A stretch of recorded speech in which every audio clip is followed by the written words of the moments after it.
250. So the outcome, so 125 minus 500 over 3 plus by 250.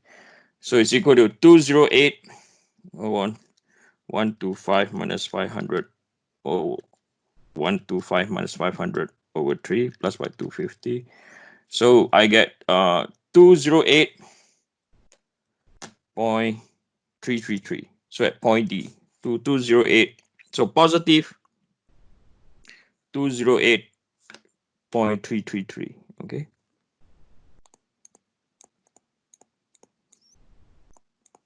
Let me do it again. Okay. So 125 minus by 500 over 3 plus by 250.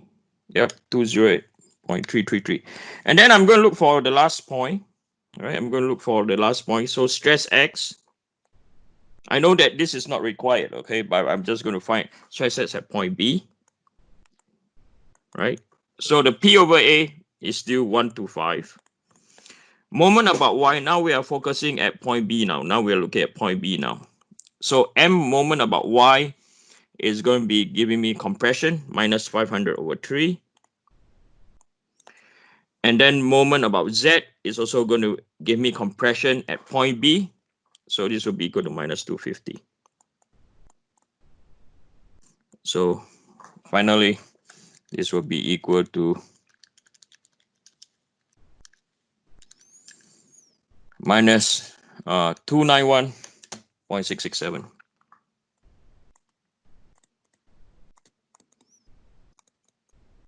Okay.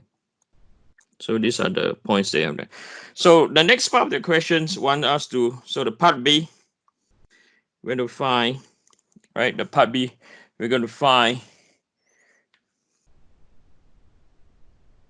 the position where the neutral axis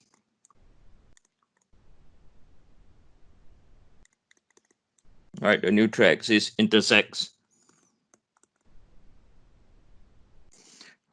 line ABD. Okay, line ABD. So I'm going to drop the cross section with the associated stresses now. Okay, with the associated stresses.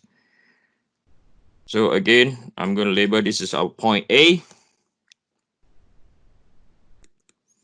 We have a point B. This is our point B.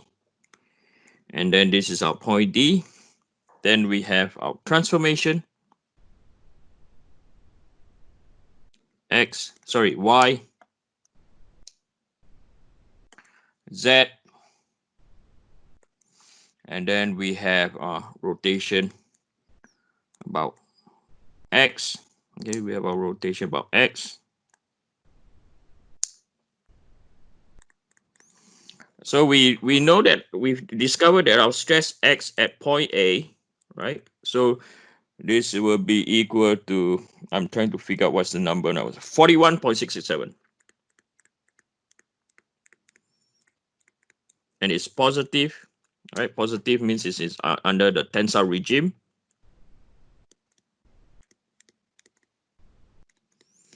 Then you have stress X at point B. So this will be equal to minus 291.667. And lastly, stress X at point D. So this will be equal to positive 208.33. I think 208.333 psi. Right. So point A, what we can see over here, point A is positive, point B is negative, point D is positive again. Okay. So you have point A that's tensile, point B compression, point D tensile. Can anyone tell me will the neutral axis intersect point between point AB? Yes or no? Anyone? Will we have an intersection where the neutral axis? Yes, well done. Okay, so we know that on the neutral axis, we are aware that on the neutral axis,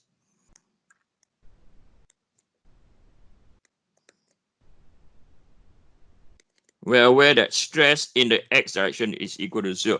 And the answer is yes, because you have tensile going to compression between A and B. At one stage, it has to pass through what? It has to pass through 0, right? And then between B and D, again, we realize that it will have to pass through the 0 again between BD. So to find this out, so we are going to find the position of the neutral axis. So I'm going to draw this out. Okay, so you can just sketch this out between point A and point B. So we're going to find between A and B.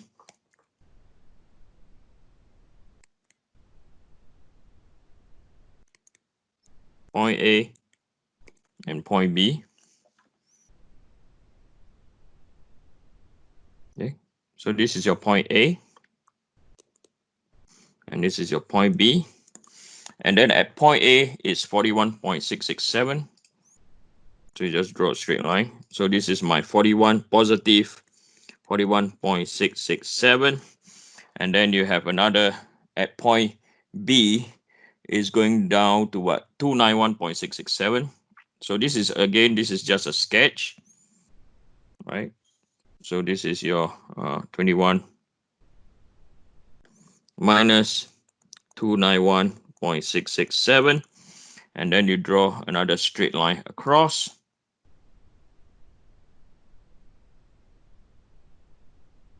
Right? And what we want to identify is we want to identify this distance x, and this distance from here to here,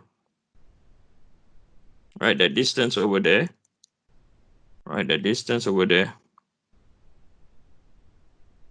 this distance over here is equal to 4 minus x. Okay, so that is our. So to identify what is your position of x, what you could do is we know that we know that delta y, change in y over change in x. Because why I do this? Because this is a equation of a straight line.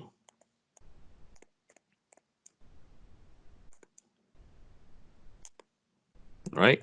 So we have constant gradient. Right? So the change in y is equal to 41.667 divided by x.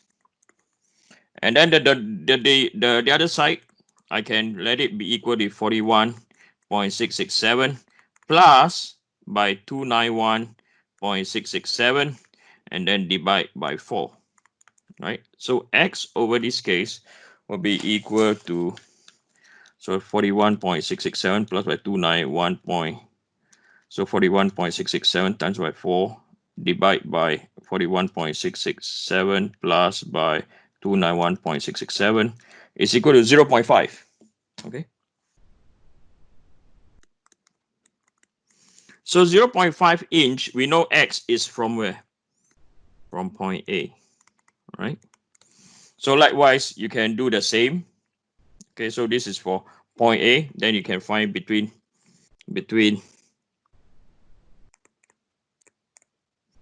points B and D.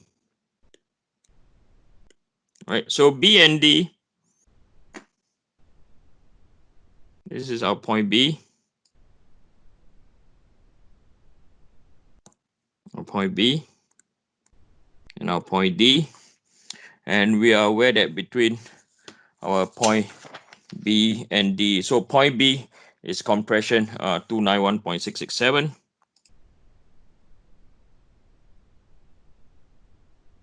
Right, so this is my minus 291.667. And then the other point at point D, so point D is 208. So tensile, right? So 208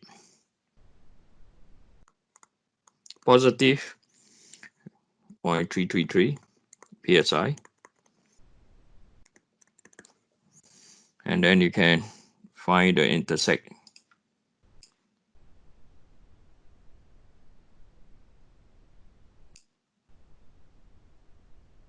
All right. So I'm going to find I'm going to find from point. So this is my point X, right? I'm going to find from my point D. So again, they are on the same slope. So the change in Y, so delta Y over delta X, right? So the delta Y is X divided by 208.333, and this will be equal to 1.8 because the depth is 1.8 divided by 208.333, and the change is 291.667, right? So therefore X will be equal to 1.8 times by 208.333 divided by 208.333 plus by 291.667. So it's equal to 0.75 inches. Okay, so 0.75 inches would be from where? From point D. Okay, from point D. So if we go sketch the position of the neutral axis now,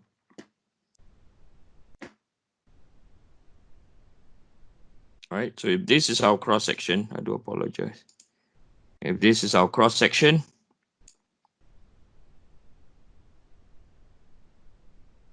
okay, so this is our point. This is our point A.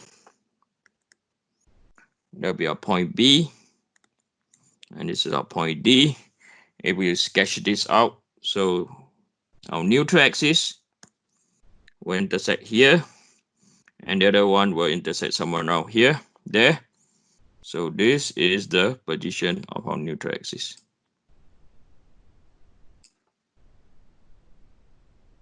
Yeah, green means neutral, okay.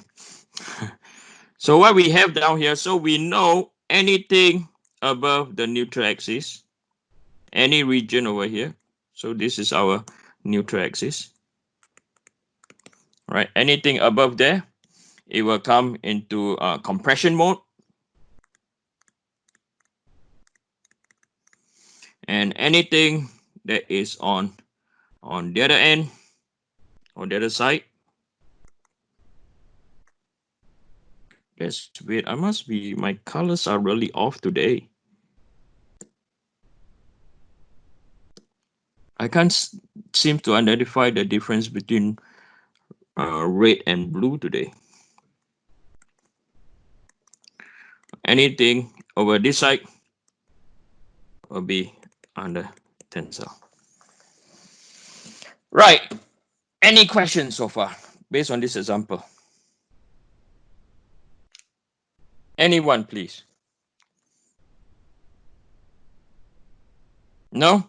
Okay, so in summary on this problem, the most critical part was where a lot of us make mistakes, okay, based on the stages that we're, the most critical part that we tend to make mistake is number one, you need to identify your perpendicular distance over here, right? Like when you look at my over here, what is your perpendicular distance? If we are looking for mz, what's your perpendicular distance?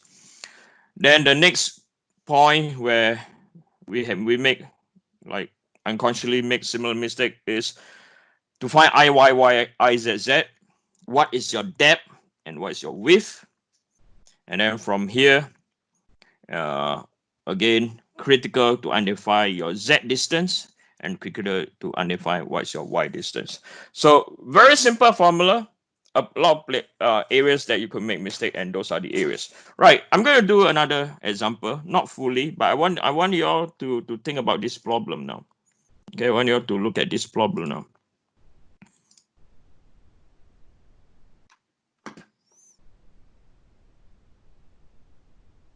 Okay, so this is example number 2.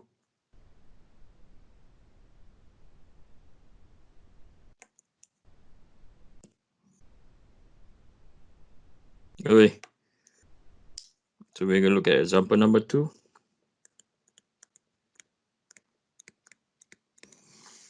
Right, so you can see example number 2 down here. We have a horizontal load P. applying at 100 kilonewton is applied to the beam. Determine the largest distance A for which the maximum tensile stress in the beam does not exceed 75 megapascal. Okay. The question I want to ask is this.